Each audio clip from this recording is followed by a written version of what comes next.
2002, Congress established the Department of Homeland Security in response to the 9/11 attacks to centralize and consolidate to prevent terrorist attacks.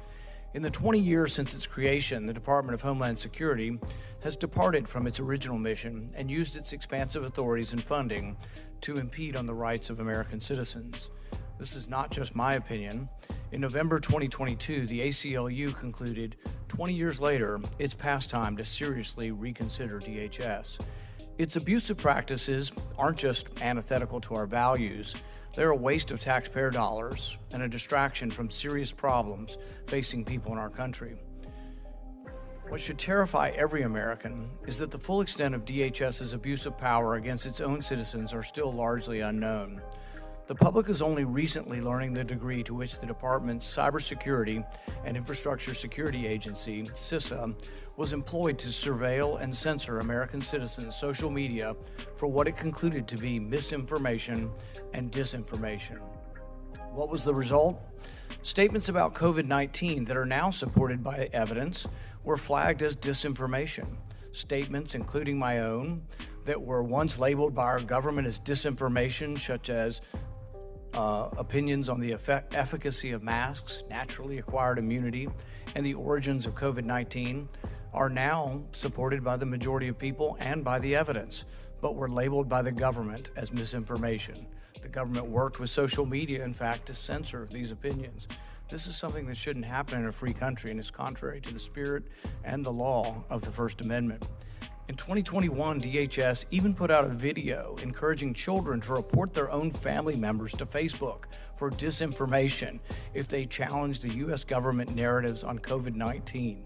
Does that not sound like something out of 1984? Does that not sound like something out of Stalin's Russia, that our government's trying to get our kids to report their parents? I mean, that's crazy. Can you imagine?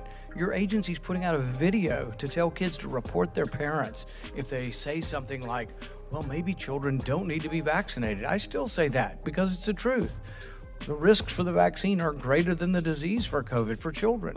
It's different for the elderly and those who are targeted with the disease, but that's an opinion based on peer-reviewed papers.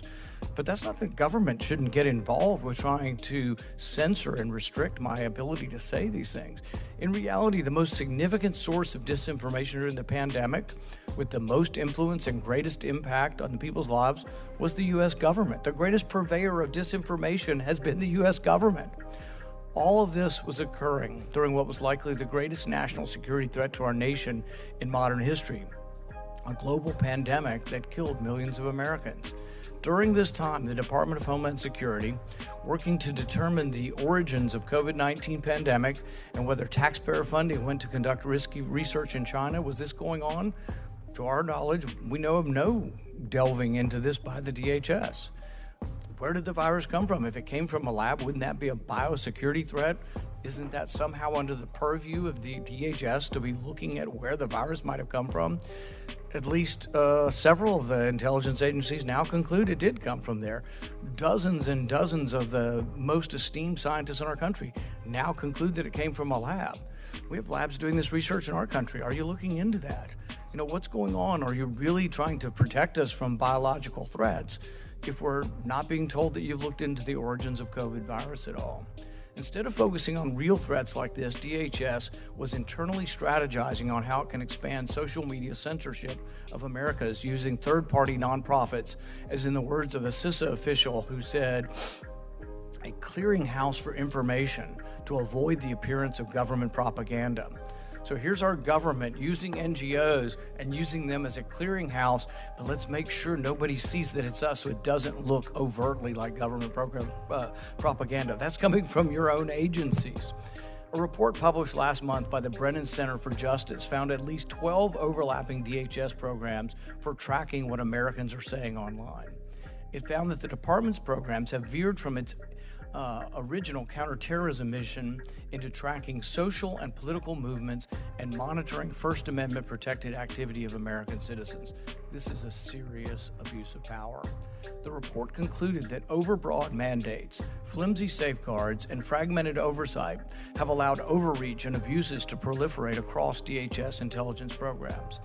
This is the kind of abuse of power that should terrify all of us, regardless of which side of the aisle you are on. Even worse, it is taking place while the department is failing miserably at one of its core responsibilities, securing our border. Congress cannot continue to provide more funding responsibility to an agency that so clearly misunderstands its statutory authorities and purpose.